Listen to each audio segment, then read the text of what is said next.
them tennis shoes comfortable, right? They'd be like, yeah. I'd be like, well, can you run in the house and get the money? I'm wait right here and do the paperwork. Welcome. What up? To the Habits of the Few. What we got for them? Where we discuss habits, rituals, and mindset tactics that you can use to reach your version of success. Yeah. And now, here's your host, Mona Bolsi.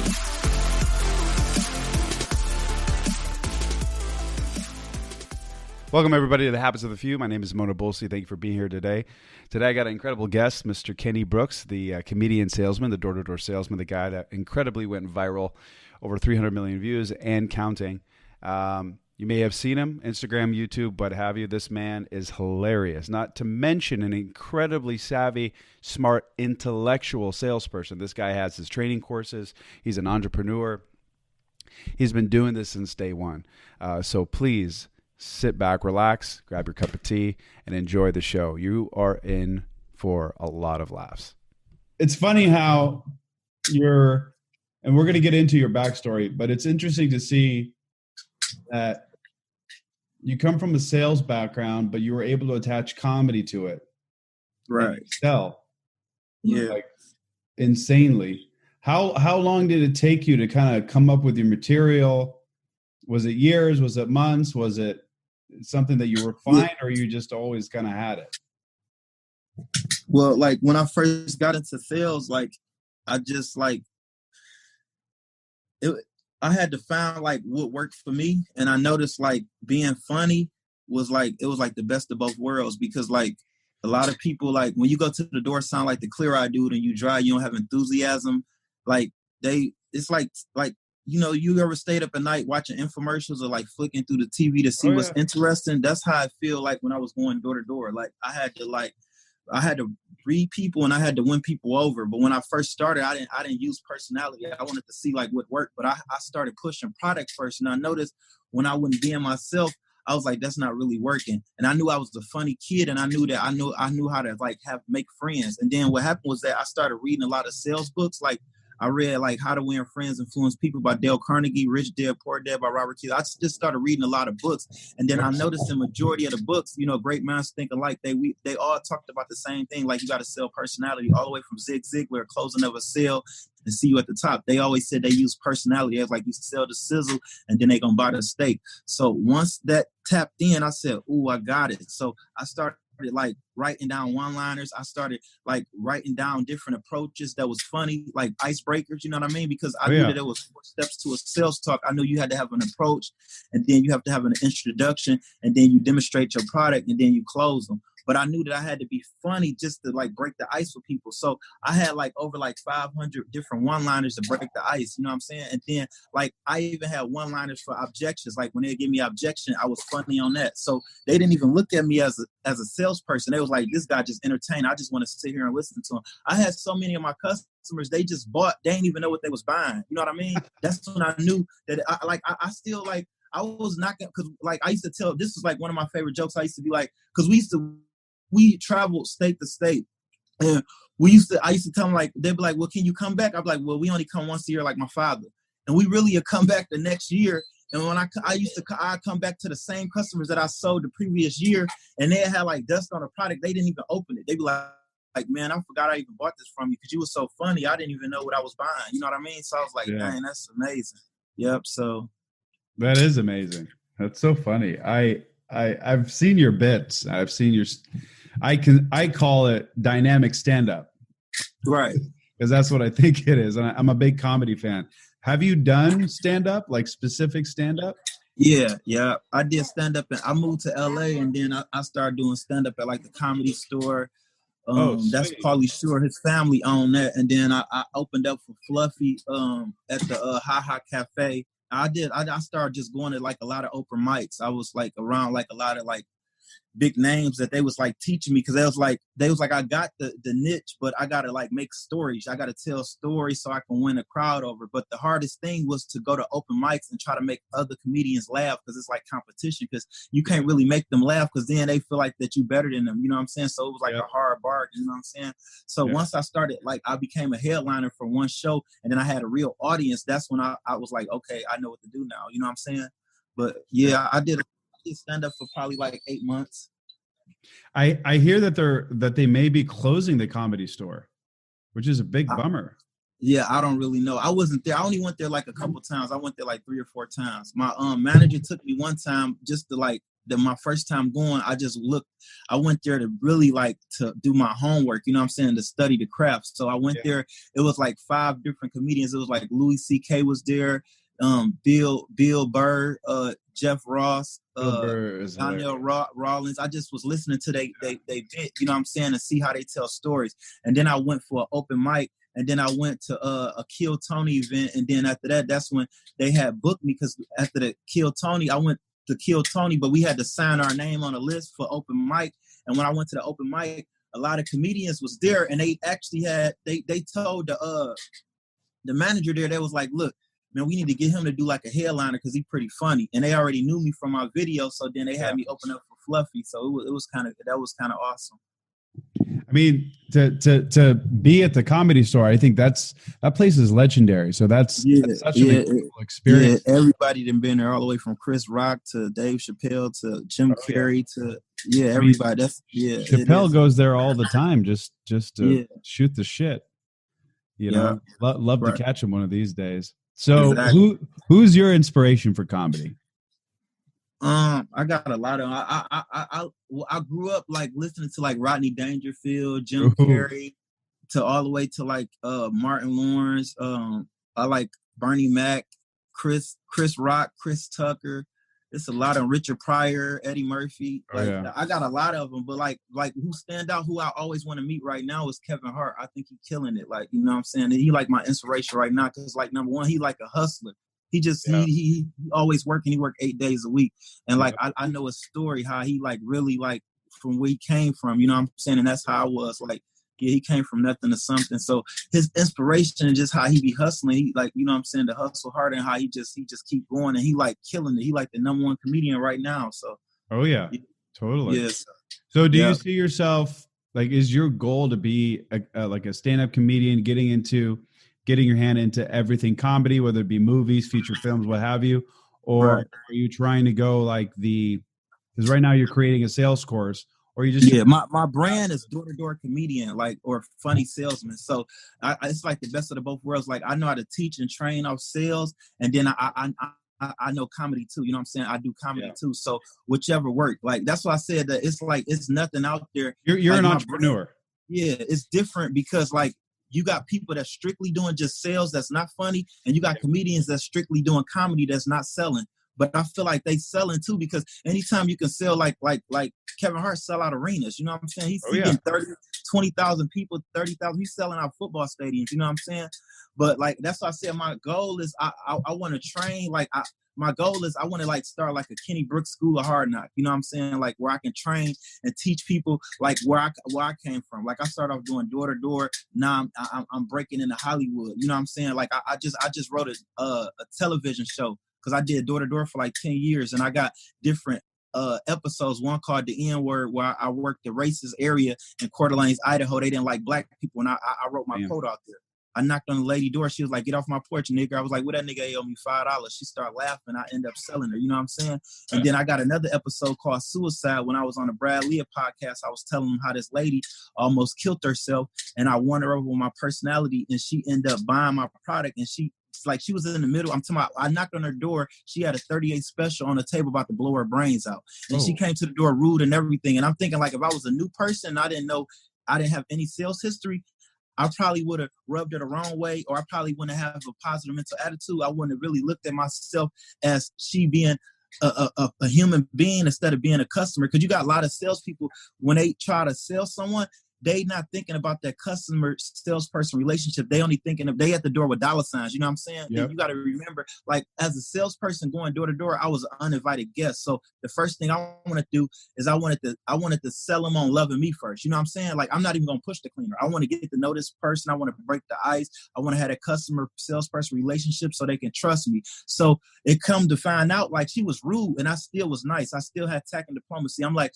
the first thing I said, she was like, "Whatever you selling, I don't want none none of that shit. Get off my property. And I was like, well, Jesus didn't sell everybody. We're going to see you around like a donut. And I was smiling, laughing, everything. I walked off. She came out sad, like smiling, but she had a tear in her eye because I knew that she was still heartbroken. And then she was like, I'm sorry. She was like, what are you selling? I was like, I'm only selling good looks, charm, and personality. And then she started laughing. Then she was like, you know what? I'm sorry for being rude to you. This just wasn't my day. I just lost my son in a car accident. And I'm like, I'm sorry to hear that. And then I was like, well, I said, I understand how that feels because I lost my grandmother and she was really close to me. So we just started talking and she was like, come on in. And then she just straight told me, she was like, right before you knocked on my door, I was about to kill myself, but you just refreshing me. Like it was crazy. Like, yeah. And then I got another. That's pretty big. That's pretty big. Yeah. Yeah, so I got like all of these episodes. So I got like a couple of people from Hollywood, like the lady, she wrote for Bird Box. She helping me do the format. We developing a whole TV show and everything. And then I just did a docuseries with Bobby Womack grandson. He worked for Netflix. So and then I got Brandon T. Jackson on board. He did a lot of movies like Lottery Ticket, Roll Bounce. He did Tropic Thunder. He did a lot of movies, Big Mama House with Martin Lawrence. So he actually helping me like write because he a comedian too. So we got like different ideas. So we supposed to be like pitching that to like different networks. So it's gonna be awesome. So that's my whole thing. I want to just get that. I want the world to see that because I feel like once they see that, it's crazy. Like, yeah. So well, going back to relaying like Kevin Hart has multiple businesses and franchises outside of just the comedy spectrum and the feature films, which I can see what you're trying to do in relation. But at the same time, I don't know of a comedian that is like a master salesman, because selling, I think if you had nothing in the world and you lost every single skill and you had to start from scratch, I think that if you learn how to master sales, you'd be set for the rest of your life. Like forget everything else. And so, and I like what you said. You said most salespeople see dollar signs, but a true negotiator and someone like yourself, they try to break the ice and communicate. Like I'm dealing with people. Like people forget that they're communicating with people, and that's huge. Exactly. It's lost on them, especially when they're on the phone. You can't see the person. You can't see their reactions. Their their facial expression, body language, all of that. So I think that's really cool. When is that product going to be live? I'd love to. I've got a pretty sizable audience. I'd love to help promote it a little bit. What your sales course? Oh, we just launched it. We still it's already available. I can send you the website and everything. That'd be great. Yeah. What do you want to just say it out loud? And then it's Kenny-Brooks.com. Wonderful. So tell me a little bit about how you got started. I know you started door to door, but what led you to that point? What was the circumstance? Yeah, it was a funny story. And me and my mom was just talking about it yesterday because it's funny. I was like 12 years old and I grew like 4 or 5 inches. You know what I'm saying? And like I grew from I was like 4 foot out. I was like 4 foot, 6, and I grew like 6 or 7 inches. I woke up one day, I was like, and I'm 12 years old, no lie. I was like 5'6" or 5'5". And I was like, man, like my mom, she was like, oh my God, she didn't even know who I was. I was just hanging out the bed one morning and I was like, dang, I'm about to start playing basketball now. You know what I'm saying? Because I'm like, I got this little height as a 12-year-old. So I went to middle school and they had like basketball tryouts. So at the school, I didn't have no basketball shoes. This is how I got into sales. It was crazy. I asked my mom, I was like, I need some basketball shoes. She was like, well, I'm going to try to get you some next week when my check comes. So I went to school with some church shoes on, sliding across the court. I'm talking about, it was terrible. Like I was humiliated. They was just making fun of me and everything. So I get home from school. I'm like, I'm not never going back to basketball practice until I get some shoes. But on the way home from school, it was like a telephone pole and it had this little, it had a sign. It says that, I can make $50 a week delivering Detroit News and Free Press. It was basically a paper route, you know what I'm saying? So I called the number because I was like, I might as well do this for a couple of days after school until I get these shoes. That was my goal. I was going to do the paper route, make me like $50 to $100, go buy some cheap tennis shoes, and then go back to basketball practice. You know what I mean? So I called the number. I ended up doing the paper route. So the first day of the paper route, me and this guy, he rolling a wagon, and because we had the little wagons with the papers on it. I'm like 12 years old. This is like back in the day. So we'd get out, like we'd take turns. He'd roll a wagon, and I throw the papers in. And when he get tired there rolling the wagon. I roll a wagon for him. He throw the paper. So I threw the paper at this one customer door. He came out snapping on us, like tripping, like, what are you doing? Why you keep on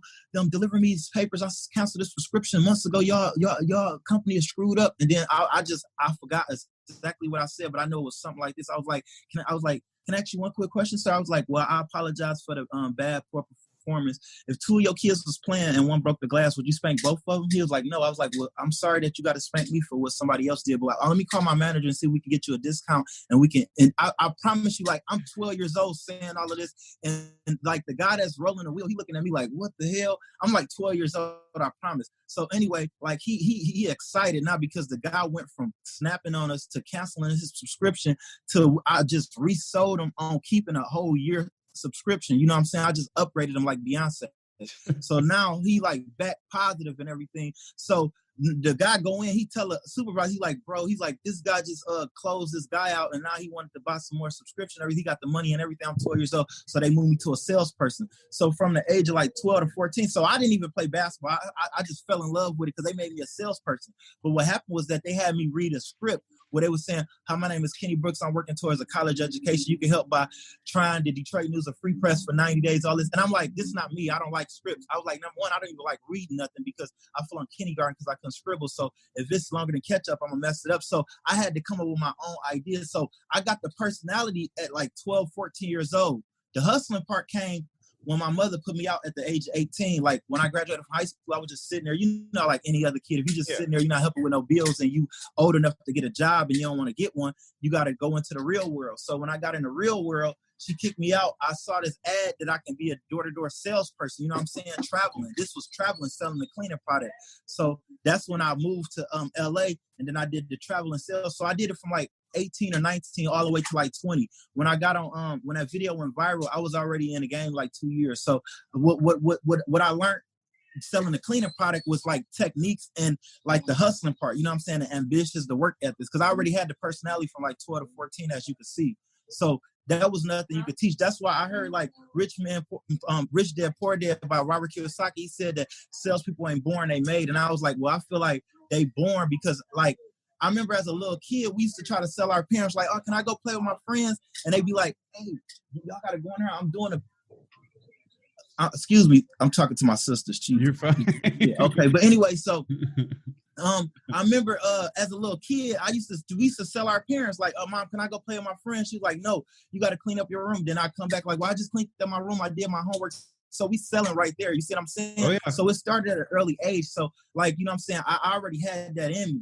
The only thing is that when I got out in the real world, you know what I'm saying? Like one thing I learned from Napoleon Hill, Laws of Success, he said it ain't your fault if you was born poor, but if you over the age of 18 and you die poor, that's your fault because you had something to do with that. So I said, you know what? Like I owe it to myself to be successful. You know what I mean? So when I got in the door-to-door industry, like I had to learn myself. I had to find myself. You know what I'm saying? They said some people don't die to the age of 18, but they don't get buried till they 70. Because if you give up on yourself, young age, then you just living for no reason. You know what I'm saying? They said a worthless death is far worse than, you know what I'm saying? It's like so many sayings that we hear. You know what I mean? I'm with you. Yep, so I mean, if you look back to the educational system that was built around the 1800s, it's the same system that we are using today. And it was established by entrepreneurs to churn out workers, right? So exactly. we go from a, I mean, if you go back far enough, everybody that you knew, you know, if you lived during that time, was an entrepreneur. You were a farmer that provided the fruits and the vegetables. You were a carpenter, right? You were a painter. You were a builder, and it was just an exchange of services, right? And now we've made it into a world where we basically give up and we work at a job that we hate. We sit into a box that we absolutely loathe, and we work 9 to 5. Check in, check out, and we call it good. Like, what the fuck kind of life is that? Exactly. You know what I'm saying? I used to say that too. I said I would never punch a clock unless I swing on Flavor Flav. Like, because I remember when I was 8, like I remember like that's what really made me not want to work a 9 to 5 because and that's another thing I didn't tell you when I was 12 to 14 years old doing the paper route, like, and I got into the door to door. I was like 12 years old making like $200 to $300 a week, just like selling. Like that's I was like, I was making 12, 13, I was making I was making 20 to 30 sales as a 12-year-old in a day, you know what I'm saying, after school, all the way from like 4 to 6 o'clock before it got dark. So like I was making like as much money as my mom, you see what I'm saying, at like 12 years old. So like I remember like in sales, it ain't no ceiling of your income. You can go to sleep broke and wake up to, you know, the success. You know, you can go from Welfare to Rockefeller. It's just whatever you put in, that's what you get out. And that's what I learned. So once I learned the self-employed and the entrepreneurship and like how to how to be a salesman and have salesmanship, I didn't want to work for no one. You know what I'm saying? I didn't want to punch a clock. I didn't want to do a 9 to 5. I remember working at Burger King for like 30 minutes.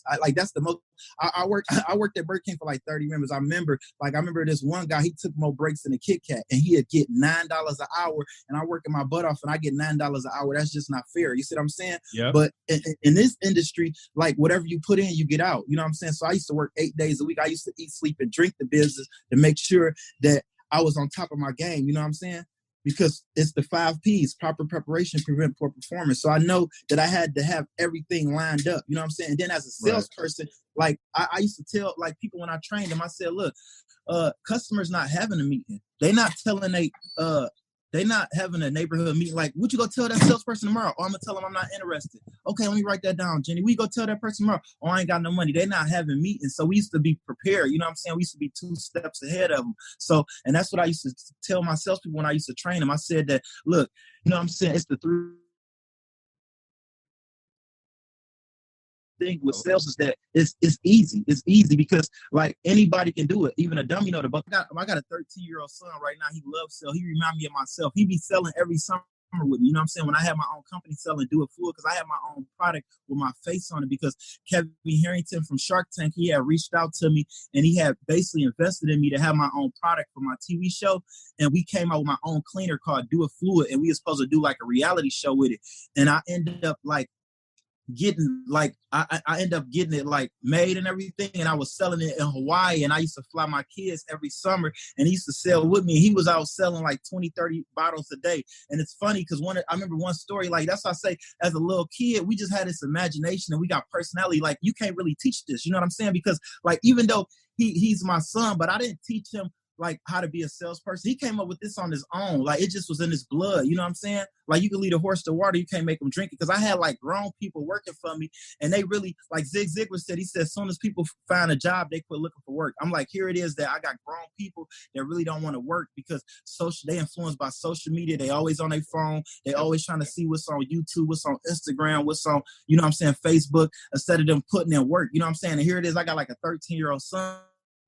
He out there going to work, just having fun. And I remember one day, this lady called the police on him because she was like, what are you out here doing selling? Where's your parents at? So she called the police, you know what I'm saying? So the police come, he put his product in his book bag and everything. And they was like, yeah, we just got a call saying that you was in an area selling something. He's like, no, this is my daycare. I stay here. And then he went right in, like the police left, and then he went right and knocked on the lady door and sold her.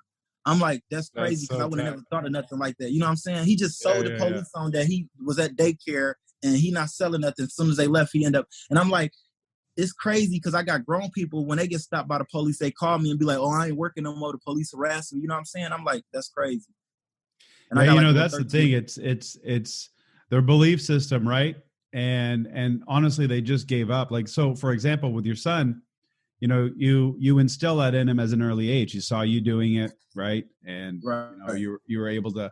And so it's a lot easier to kind of work with someone that is a clean slate, that has no inhibition, that is completely unaware of what's right and what's wrong, in the sense of, you know, how much effort to put forth, and it's a discipline. So that's, I mean, your son's on his way to be incredibly successful.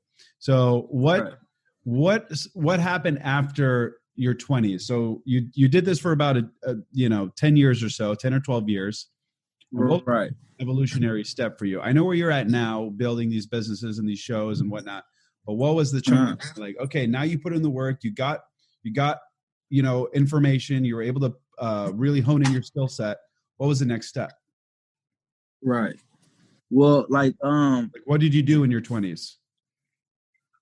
I was selling. I was just working. That's what I'm saying. I did from like I said, I got into sales when I was like 19. I took like years off too because I had kids at the time. You know what I'm saying? I got 6 kids. So I took like 3-4 years off to like spend time with my kids. And I got into comedy. Then I got back into sales. So I was like going back and forth. What happened was that the video went viral. Like I got into sales like 2008 or 9. That video went viral in like 2011. So here it is that I'm still going door to door, right? No, I'm not knowing that I have a viral video. How I found out that I had a viral video was around like 2017 when Ridiculousness, you heard of that show on MTV? Yeah. They reached out to me. They sent me an email. They was like, we want to fly you out to LA and we want to put you on the show because we just signed. We got the copyrights to the video, but we want to have your consent because you on the video. And I'm like, what? What happened was that they paid the lady. She copyrighted the video. What happened was that that's how it's a long story. Like that's what I'm saying. Before the video happened, I got kidnapped by some Indians. So this lady that recorded you got paid off of you. Yeah. But what happened was that it's crazy because she didn't record me because I was a funny salesperson. She thought I was going to break in her house. Like okay. I told Jamie Foxx and then his neighbor, it's a long story, bro. It's crazy because like how people like that's what I'm saying. It was like stereotyped the whole way. Like once she found out that I was a funny guy and it started blowing up like the world trade, that's when she monetized the video and was like, oh, I can make money off of this. So what happened was that Ridiculousness reached out to me and it was like, we want to use your video. And then they said, all you got to do is sign this consent. And I'm like, what? So I end up contacting the lady. I'm like, why you didn't tell me that Ridiculousness had reached out to me? And then she was like, well, they already had paid me for the video. And I told them they had to get in contact with you because I wanted to make sure I just don't take the payment and don't let you know. I was like, well, you didn't really let me know. Anyway, she already had spent the money. They paid her like 20 grand to use the video, everything. Oh my Make God. a long story short, we didn't even release the video because I said I didn't want to do it because I felt like that was shady. Like you just undercut me, you know what I'm saying? But she was already getting paid off the video. Like she ended up taking the video down off of YouTube. It had like 300 million views at the time. And she just took the whole video down. She said, how about I just take the whole video down? She was basically saying like she made me, everyone for her filming me, the world with no Kenny Brooks. And she was just tripping, you know what I'm saying? But like it was on America's Funniest Home Videos, on Ridiculousness. It was on Tosh.0. Like all of these people reached out. Even Ellen reached out to her and she didn't even give me the email from Ellen. She told she said she couldn't get in contact with me. She said that when she tried to get in contact with me, they had an ad on a website said that I got killed. I got murdered by my father. She said that everybody thought I was dead. So that was one of the reasons why she couldn't get in touch with me. It was like weird. But anyway, so from 2017, like it's 6 years and it's a gap. In 6 years when the video went viral when I found out. So from 2011 to 2017, that's when I found out. That's when I moved to LA. And then I started. So it took 6 years for that to basically hit your radar. Because there's a bunch of shadiness happening in between. That is bizarre. Yeah. And it's crazy because it was a hell of a story before. Like I said, I was like the top salesperson for my company from like soon as I came in the game, I was new, but I was killing. Like I was like beating everybody in sales just because I was funny. You know what I'm saying? And people wanted to find out like, what is this guy's secret? How is he doubling? Like he's a new man and he's doubling everybody's sales. What is he doing? You know what I'm saying? So then like what happened was that this one guy, he ended up beating me one day and he worked the Indian reservation. And what happened was that like nobody never asked me how many sales I had until this one day he asked me. So I knew he had to have a lot of sales because he asked me how many sales I had. So then I told him and then he ended up beating me that day. So I was like, where you work at? And he was like, I work the Indian reservation. I was like, I bet you $500 that I'm going to go to that same Indian reservation and double your sales. Because I felt like embarrassed because he was like talking crazy to me like, oh, I beat the Kenny Brooks, the best salesperson ever. Nah, like, you know, he talking crazy. So I go to the same Indian reservation, but they didn't like black people. They was like racist. So they kidnapped me, tried to kill me and everything. So I ended up quitting my sales job. Whoa. Hang on a second. Back it up. They actually kidnapped you and tried to kill you? Like that's legit? Yeah, I swear to God, on everything. It was in Temecula. It's called the I believe you.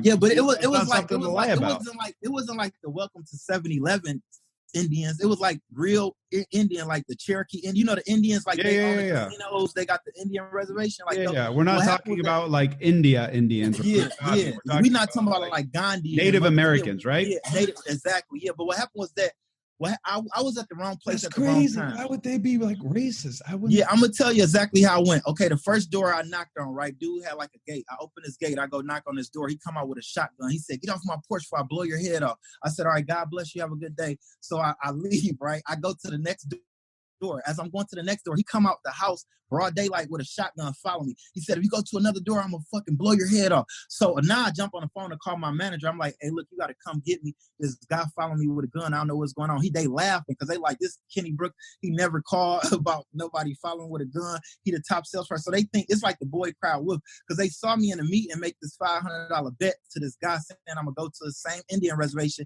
and beat him in sales. So now they thinking that I'm playing a game. You see what I'm saying? So anyway, he was like, "Man, look, I'm all the way across the town dropping off the rest of your salespeople." He was like, "Following you, just call the police or just go somewhere and then wait on me. I'll be there in like 15 minutes. So anyway, as I'm on the phone, I guess the guy must have thought I was on the phone with the police. So he turned around, go back to his house. So when I get off the phone with my manager, I see this door, like this house right in front of me, but their door was open. So I hurry up and go knock on the door to try to like get help. You see what I'm saying? So when I knock on the door, the lady comes to the door, she like blind and everything. And I was like, "Well, don't shoot. I'm just a cool color kid." And then she was like, "Is you, no," I was like, "Don't shoot. I'm just a chocolate funny kid going door to door." And then she was like, "Is you caramel chocolate or you dark chocolate?" I was like, "I'm dark chocolate." She was like, "You African American?" I'm like, "Yeah." She's like, "Oh my God, you in the wrong neighborhood." She's like, "I'm surprised my nephews ain't try to do something to you because they dad just got murdered by African American a couple days ago." And I'm thinking in the back of my mind, I was like, "Dang, I must have ran into your nephew at this first door." So anyway, she was like, "Come in." She was like, "What are you selling, by the way?" I'm like, "I'm selling this cleaning product and cleaning and everything." Said bad credit. So she laughing. She's like, "Can you promise me one thing?" She's like, "How many bottles you got in your bag?" I was like, "I got 4 bottles." She's like, "You promise me if I buy those bottles in your bag, you'll leave this neighborhood?" I'm like, "Sure." So she bought her 4 bottles. So as soon as I leave her door, I call my manager, like, "Where you at? Like, I just emptied my bag. You got to come get me. Just take me to another neighborhood." So anyway, he like, "All right, I'm on my way." While I'm on the phone with him, the dude pull up, like the dude come back out his house, but he calling his buddies now. They all on 4-wheelers. Now they surrounding me. It's like 10 guys on 4. They got knives and guns and everything. He was like, "Didn't I tell you to leave my neighborhood?" He was like, "My brother about to pull up in a brown native pride truck. If you don't get in, I'm going to blow your head off." So like 2 minutes later, did the guy pull up? They surrounded me. I couldn't do nothing. You know what I'm saying? So I was just about to get in the truck. The dude pull up in the truck. He's like, "Get in right now." So I'm about to get in the truck, and then out of nowhere, like 3 unmarked police cars just happen to like just drive up, like with their sirens on, just like rescue me. You know what I'm saying? So they just start scattering, going like different ways, like trying to get away. And then so the police, I'm crying. Now I'm in tears because I'm like, devastated. I thought I was about to die. I don't really know what was going to happen, but I know that I was like, it was like shocking. So anyway, to make a long story short, the police get me in the back seat. They start questioning me, asking me what happened. They like, "You in the wrong place." And I was like, "Did someone call you or anything?" And it was like, "No, we just happen to work this area because there's been a lot of crime within the past few days, like kidnapping, murders, and all types of stuff." They was like, "I don't know why you in this area working. It's a bad area for you." And I was like, "Well, my friend just worked it yesterday and he had like a good day over here." And then he was like, "But I bet you wasn't black." And I was like, "Well, he like Spanish." But anyway, the guy was Mexican and he was Indian and Spanish or something like that. So he looked at Indian to them. So that's probably why they didn't bother him. Anyway, so this was like 4 hours. I'm with the police for like 4 hours while they trying to catch these people. When I had to do a police report, they take me back to the precinct, and then they had me do a standing lineup. So I pointed out 2 people. So they end up letting me go. So now I'm heated. Now that my manager don't come pick me up, I'm terrified now. Now I'm snapping. I'm like, "Look, y'all almost left me to die just to sell y'all cleaning product. I quit. Y'all got to get me back home." So I go back home to Detroit, and then they send me a subpoena in the mail like 2 weeks later to California to come back to testify against these Indians. And I'm telling my mama, like, "I don't want to go." She's like, "No, you got to go. It's mandatory. When they send you a subpoena, you got to go." So then I go back. When I go back to testify, on my way to court, I see this big Indian dude. I guess he was like one of the relatives. He was like, "Hey, you motherfucker." Then he went like this. He was like, "You say something about my nephews." And he go like this. So I ran out of the courtroom, ran down through the metal detectors, tell the police this guy just threatened me. And then I ran out and I went, and it was like a 7-Eleven gas station across the street. And I went over there. I called my mom and them, and I was telling them, "Can they get me back home?" And they was like, "No, just call your company, see if they can get you back home." So then I called the company, and I guess they had end up sending the company to pick me up, but they end up bribing me to stay like another day to work. They was like, "Look, we just looked at your plane ticket to get back from Detroit to California, and it's like $500. This is what we can do. If you go to work today, we can use your commission to get you back home." So I'm like, all right. I was like, long as I don't work no Indian reservation. So here it is. They dropped me off like in Tarzana. So the first door I knock on, he like the Lakers doctor.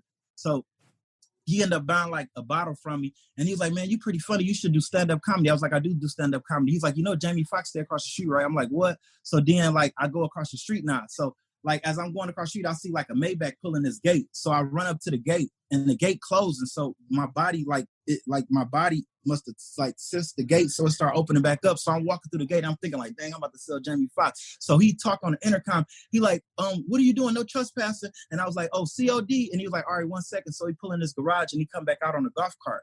So then he come up, he was like, wait, you selling something? I thought you said COD. I was like, yeah, come on down. And then he started laughing. He was like, oh, not only is you funny looking. Then we started talking. We started cracking jokes on each other for like 2 to 3 minutes. And then he's like, man, you know what? I like you. Then he was like, man, you remind me of myself. He just started telling me his whole life story, how he got adopted. He's from this small town, Tyler, Texas, and how he used to be a shoe salesman. And he used to be in sales. And then he said he remember coming out here in Hollywood, like pursuing his comedy. He said he was a starving comedian. He said one day he knocked on this guy door in Hollywood and he didn't buy his shoes. And he said he ended up giving him auditions to doing Living Color. And that's how he blew up. And then I just started crying. Shit. And I just told him, like, man, this is crazy how I just met you, because I wasn't even supposed to meet you. I said, last week I just got kidnapped by Indians. I quit my sales job and I went to court today. I just told him how everything happened. I was like, I went to court today and they I guess the family threatened me and I ran out of court. And I'm only in this neighborhood today because I'm trying to make money to get back home because I got to pay for my plane ticket. And here it is, I meet you.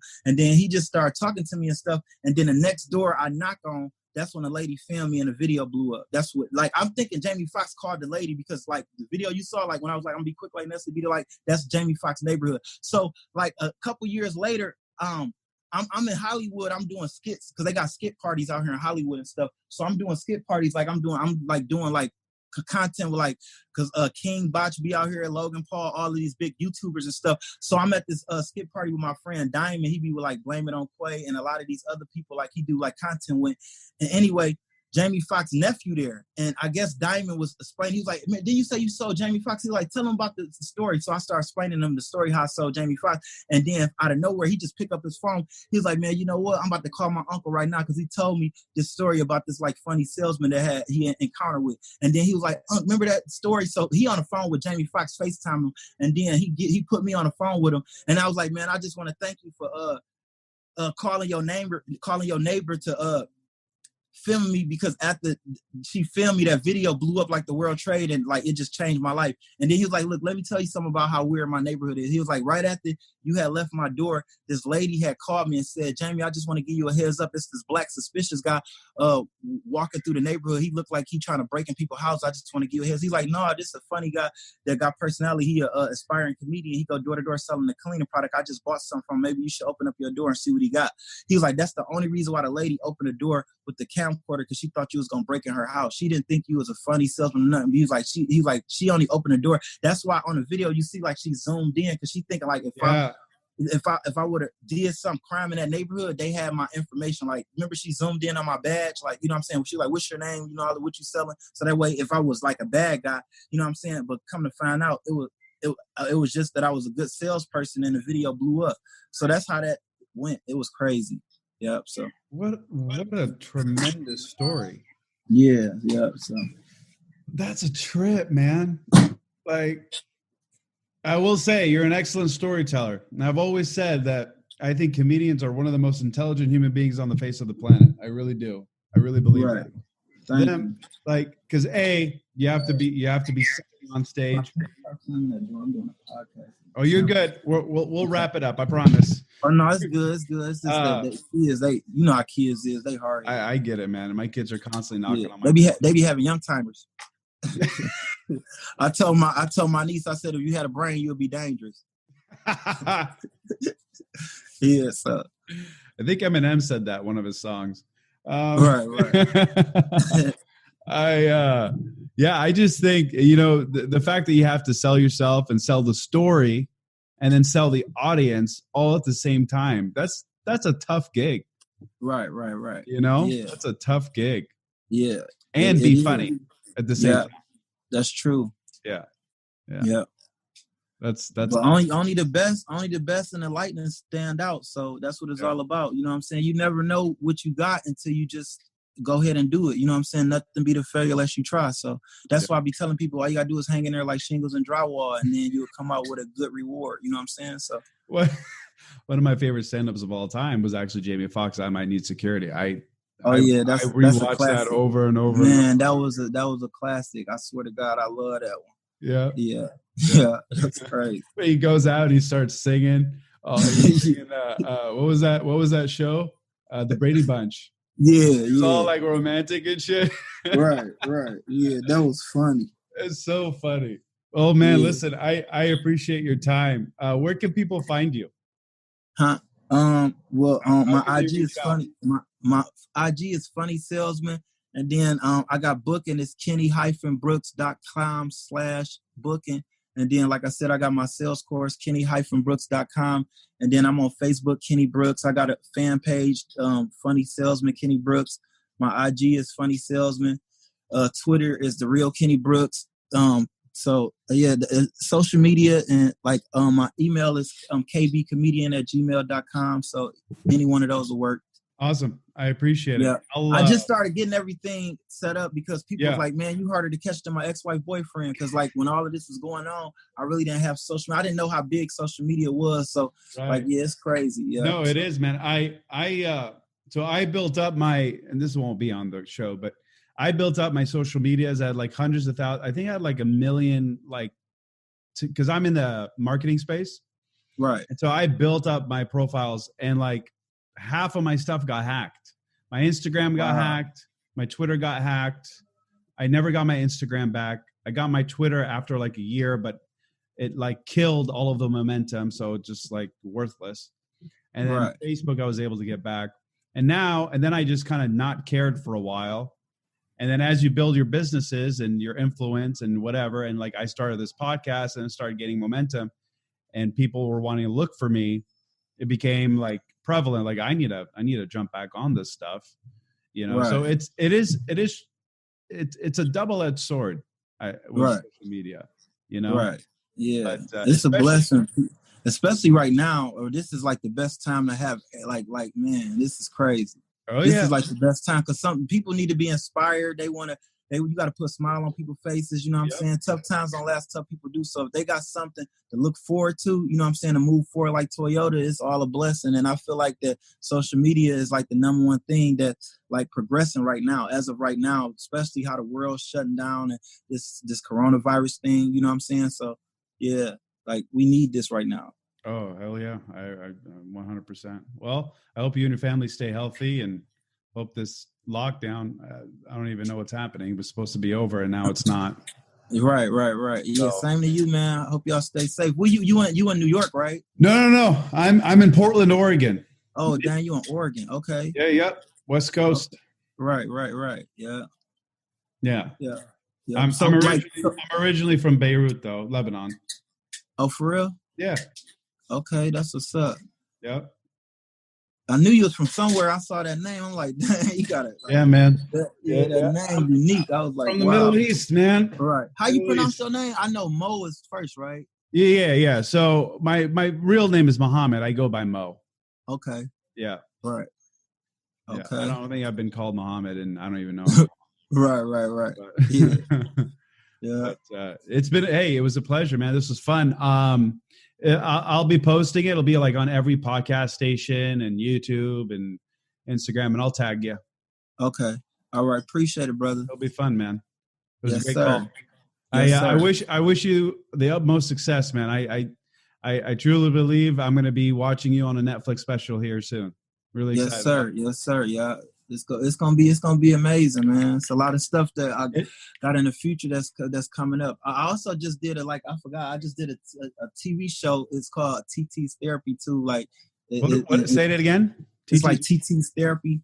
Yeah, I think it's a guy, but he got his brand is TT. It's funny, but like it's a lot of people that's gonna be on this like TT's Therapy. It's funny though because I'm doing like a Tyrese memes. Like, you remember Tyrese, you know, the singer, right? Yeah. Remember he had the memes like when his child put him on child support and he was crying.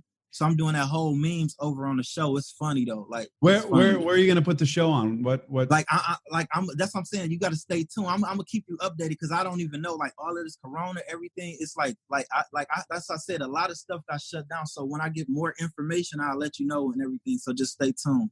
But like a lot of stuff got canceled and like got put on hold because of this. You know what I'm saying? Like I supposed to spoke on stage with Tony Robbins at the UPW March 12th through 15th, and that got postponed. It was like a lot of stuff that supposed to happen. I was supposed to do a Jordan Belfort podcast. My media team reached out to Logan Paul, so a lot of stuff just been put on hold. But I forgot about that show because I had just filmed that like in February. So we had just got done filming and editing that. So as soon as I get more input and like when we're gonna launch it, I'll just like tag you or DM you and let you know. Yeah, that'd be great. And I'll stay in touch. I'll be following you and see what you're doing. And when you do, I don't know when, but if you ever do like a live show, I'd love to come. Okay. Yes, sir. Yeah. Comedy, man. Big yeah. Comedy, yeah. I love your stuff. It's hilarious. I appreciate it. Yeah. All right, man. It's been a pleasure. I always tell people like when I was working in Portland, Oregon, because like I worked out there in Oregon and Seattle, it rained a lot. You know, it does, yeah. So and a lot of people they don't like salespeople out there. Number one, because it's like a depressing. Like it's like I don't know. A lot of people they feel like it's depressed because it's a green. Like they call it God's country because it's real green out there, but it's just too much rain. You know what I'm saying? So I'll be like. When I used to knock on their door, I'd be like, look, I can't hold you long like a man with no arms. And I know I popped unexpected like a premature baby. I was like, but I know this weather shouldn't make us feel depressed, you know, because guess what a midget told me yesterday? They'd be like, what? I'd be like, life is short. And then they start laughing. So, but I used to always, like, that was my introduction when I was in Portland. I used to eat them up with that. They used to be laughing. Yeah. So it's funny that you said, we used to knock all through there, like Canby, Oregon, Hillsboro. Oh, crazy. Carvalho. What made you come out here? We worked everywhere. We went everywhere. We was like Michael Jordan. We impress you and go to another state. We used to go. We went everywhere. We used to go state to state. We used to go to Oregon, Arizona. Did you record all of them? Like, do you have recordings of them?